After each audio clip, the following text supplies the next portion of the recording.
ridges and design usually found at fingers, joint at around fingers. Now, ridges, yung black na nakikita sa ating fingerprint, furrows, small canal. So today, whiteboard.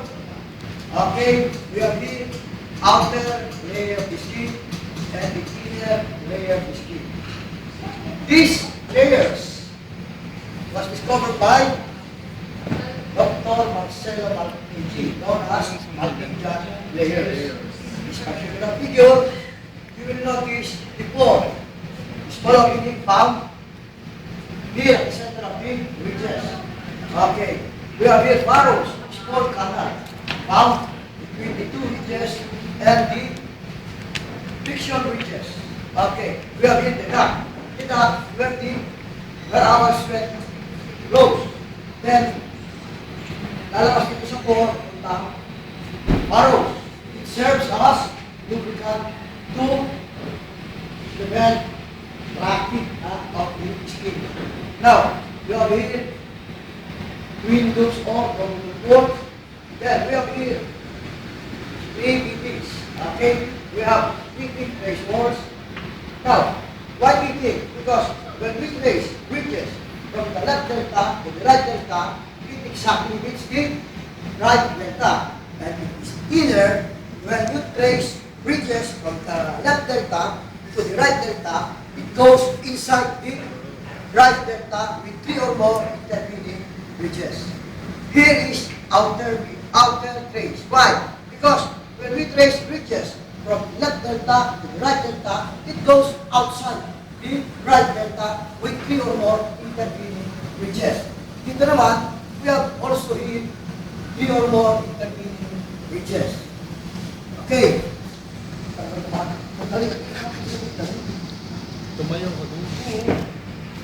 Okay. We have here our fingerprint cards. Okay. Each boxes has numerical values. Okay. So we have numerator and denominator. Numerator involves boxes 2, 4, 6, 8, and 10. Denominator involves boxes 1, 3, 5, 7. Okay. Now, we have here two types of pattern. Okay. White book because it has 4 requisites. Okay. Now, what are the 4 requisites? Look, the delta, of course. What is delta? A ridge formation, usually found directly or in front of the diverging ridge. Then, the next one is core. Why core? Because this is a ridge formation usually found at the center or heart of the pattern. Now, complete the curving ridges, okay, that curves back from which it was started. Then, the last one is the ridge count. Because when we draw an imaginary line between focal points, according to delta, it must have at least one intervening ridges. Now, is it ulnar or radial? The answer is, the first thing that we have to do is to determine first from what hand this pattern was taken. Supposing that this pattern was taken from your right hand, our reference must be your right hand. And you will notice that the downward slope, okay, the downward slope is towards your right thumb. The rule says that if the downward slope is towards your right thumb, this pattern is radial loop. But supposing this pattern was taken from your left hand, our reference will be your left hand. And you will notice that the downward slope is towards your middle finger. The rule says that if the downward slope is towards your middle finger, this pattern is ulnar. Okay, ulnar. This pattern is ulnar. Okay, in counting the ridges, we have to exclude the core and the delta. Only intervening ridges must be counted. Okay? There's a choice. Pagka marami siyang delta, bifurcating, series of bifurcation, the first and the one nearest to the core must be chosen. Like for instance, in this particular case, we have here the delta and here the core. Okay, so here are the ridge characteristics. We have the dot ridge, eyelet, bifurcating ridge, short ridge, abrupt ridges. Okay.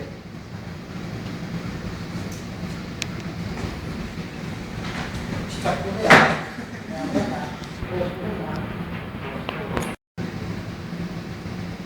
Primary, secondary,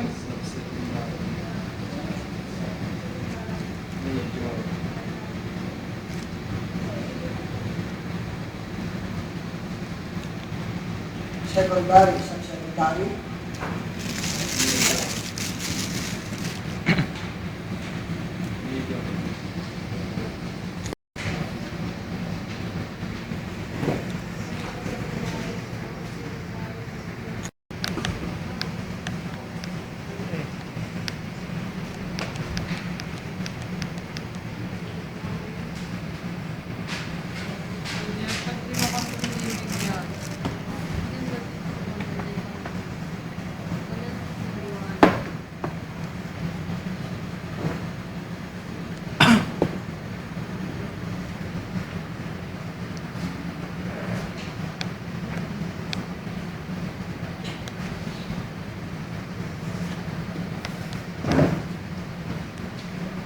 okay. Now, first is primary classification. What is the rule in obtaining our primary classification? Again, in obtaining our primary classification, the first thing that we have to do is what? Blocking out. Okay, blocking out. What is blocking out? Blocking out is placing of pattern interpretation in 10 boxes. Meaning, we have to interpret first before we could obtain our primary classification. Okay, in the first place, this is your denominator, this is 16, N16, D8, N8, D4, 4, N4, 4, D2, D2, N2, N2, D1, N1, D1, D1, and N1. N1. Okay, here are your numerical values. Now, again, as we said a while ago, in obtaining our primary classification, the first thing that we have to do is blocking out. Again, what is blocking out? Blocking out is placing of pattern interpretation in 10 boxes. In this particular case, okay, we have to interpret first these patterns. Now, like for instance, in this particular case, box number 1, okay, we have to interpret what part is this? This pattern is a word type of pattern. Why word? Because based on the definition, gray word. That pattern which has 2 deltas. When we draw an imaginary line with the 2 deltas, it touches at least 1 centimeter width. Okay, it touches at least 1 centimeter width. So this pattern is a word type of pattern. Anyway, all patterns or all numerical values, numerical pattern, black word, gray word, common loop word, central packet loop word, and what's the next one? Last, accidental word. Now, sa ating interpretation, we have A, P, R, U, W. Yun lang ang makikita pagka nag-interpret tayo. All words must be represented by W. Okay, all types of word. Now, in this particular case, we have word type pattern. In this particular case, ang pattern is this. Again, a word type pattern. Now, this pattern is a loop type pattern. Is this ulnar or radial? Radial loop. Why? Because as you will notice, this pattern was taken from your right hand. The rule says that this pattern was taken from your right hand, your reference must be your right hand, and you will notice that the camera is focused towards your thumb. Diba? Now, supposing that this pattern, why loop? Because it has 4 requisites. We have here the core, the delta, complete the cardinal ridge, and the ridge count. Okay, we have here complete requirements to be a loop type pattern.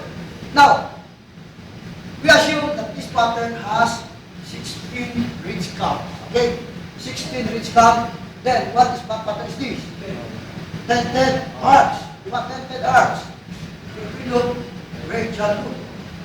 Ito ay tented arch. Then, what pattern is this? What pattern is this? Loop type pattern. Nanette. What pattern is this? Bangko. Okay? Sheri, Uy. Kapal, what pattern is this? Arrogante. What pattern is this? Ventura. Ha? Look. Ay. Look type of pattern. Leia? You have any idea? Yes? Holnar. Ulnar? Okay. Let us examine. Okay, let us examine. Okay. You said a while ago that this pattern is a loop pattern. Now, to be a loop type pattern, we have to look for the four requisites. The core, the delta, complete continuity, and the ridge curve. Okay, let us examine. We have here the delta. We have here the core. We have here the complete continuity. But when we draw an imaginary line, between the focal points, there is no ridge curve. Diba? So, this pattern confronts the definition of tented arch, the last part. Okay? It could be, okay, like a loop type of pattern, but when you examine, you will notice that lack of one requisites, which is the ridge curve. So, this pattern is tented arch. Okay? Tented arch. Got it? Okay. How about this one? Word type of pattern. Okay. Is this meeting Yes. or outer? Meeting. Meeting because it exactly meets the right delta. This one is meeting also. Now, this one, a word type pattern, meeting. This one is word type pattern, inner. Because when we draw speeches from the left delta to the right delta, it goes inside with 3 or more intervening edges. That is why this pattern is considered as inner trace word. How about this one? Then Plain arch. Okay, plain arch. And this one is, what pattern is this? look. Look the pattern, yes, because it has 4 edges. This is ulnar or radial? Radial. Why ulnar? Looks like radially. Left hand, sir. Left hand. Left hand. The roll says This pattern was taken from your Left hand. hand. The rule says that if this pattern was taken from your right or left hand, then you will notice that the downward slope is towards your little finger. This pattern is ulnar. Now, ulnar, how about this one? Radial. Radial. Why? Because since at our reference is our right hand, you will notice that Second from the the downward slope is towards your 13 row. okay. Okay, assuming that this pattern has 14 each curve and this one has 12 each curve. Okay. Now, we have just finished the rule. Okay, primary. We have just knocked out all patterns. Now, what is the next? We have to look for numerical patterns. Numerical patterns are all types of word. Okay, all types of word. Now, what is the rule? Only numerical patterns could be used in obtaining our primary. Okay, we have some numerator and denominator. Numerator involves access number 2, 4, 6, 8, and 10. So, that is our numerator. 2, 4, 6, 8, and 10. Our denominator is 1, 3, 5, 7, and 9. 1, 3, 5, 7, and 9. Okay, we have to look for numerical values of those numerical patterns only. Okay, other than that, disregard. Meaning, disregard all types of loops and all types of arches. Okay, now, in this particular case, you will notice Box number 2, we have here Walter pattern. It involves obtaining our primary classification, so we have to use the numerical value of 16. But since this is your denominator, so we have here. Okay? Ang numerator natin is radial loop. It involves hindi, di ba? Non-loop pattern will just look for numerical patterns. Now, since 92 is wala, hindi siya Walter pattern, so we have here 0. Okay? Box number 3, center dots, 0. Box number 4, center dots, 0.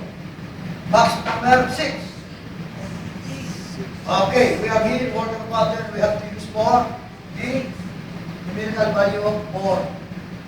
Then number 5, Walter pattern, we have to use numerical value 4.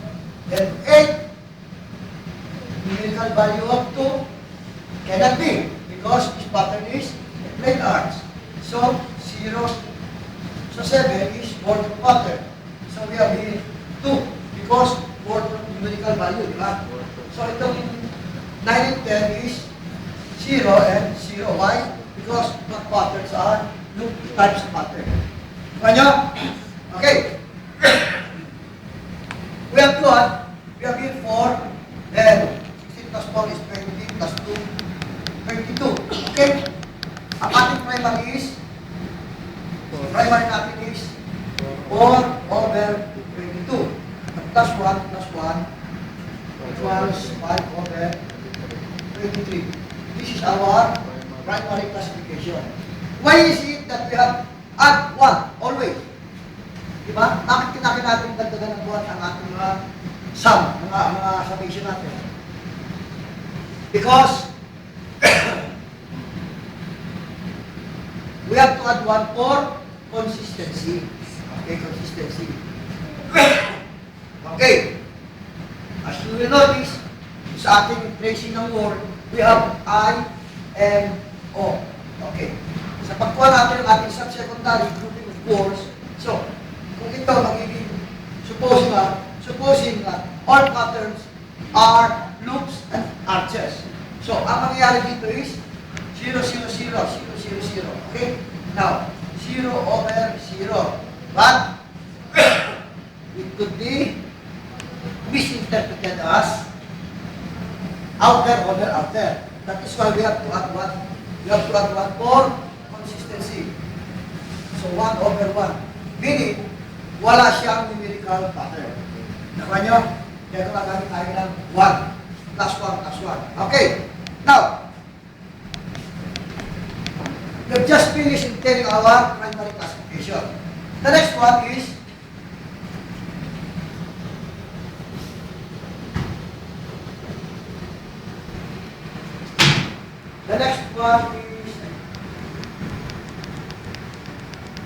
okay, we have here, ano nga?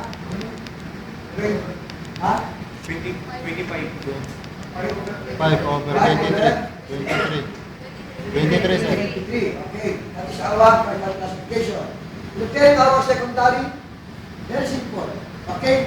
We have to get our pattern from our index figure. Okay, we have here radial over 4. Okay, again, we're telling our primary fingers involved are all fingers. All fingers are involved. We're telling our secondary classification, fingers involved are index only. Index only. Now, for about secondary school letter group, this is the patterns involved are A, B, R2. Arches, tetraarch, and radial loop. Yun lang tatlo ang kailangan mahanap. So, the same position, again, this is your index. We have here W or more. Hindi siya included, so hindi tayo pwede paglagay. Negative. Then dito, tetraarch. So, we have 2T or T. Then W. Then dito, W, negative, arches, radial, Radial. Okay, ulnar, then radial. Tayo tayo. Okay? So this is our small letter group. Why? The same position yan, R over W. Why does? Because we have here a word type pattern. So, hindi natin nakilala sila lang. Ano dyan. Then we have here tented arts, tented arts. Now, instead of writing 2T, okay, 2T, then dash. Dash, okay, meron siya, word, wala na yun. Then dito, we have here word type pattern. Hindi siya involved sa small letter group. Then ito, wala na rin. Sunod sa W is plain arts. So we have here small letter group. Arches. Then, after arches, we have here a ulnar group, which is not included in our APR group. So we have to write a dash here. Then after that, we have here radial loop. Okay? Radial loop involves in our small letter group. So, why is it that we have to write dash here? The reason why is to inform the reader that there is or there was another pattern here before your radial loop. So this is our secondary small letter group. Got it? Okay. The next is grouping of words. Then, subsecondary. When telling our subsecondary, the figures involved are our three figures. Index, middle, and ring. Okay. Now, grouping of words, sabi dito sa rules, kapag ka-word, what we have to do is just place it with the result of I and O. Inner, middle, or outer. What about it? Look at outer. We have to consult in our table. Now, 1 to 9. Okay, small. Then 2 to 13. Okay. Medium. 14 more large. Ito sa index, middle, ring. Okay. Post muna.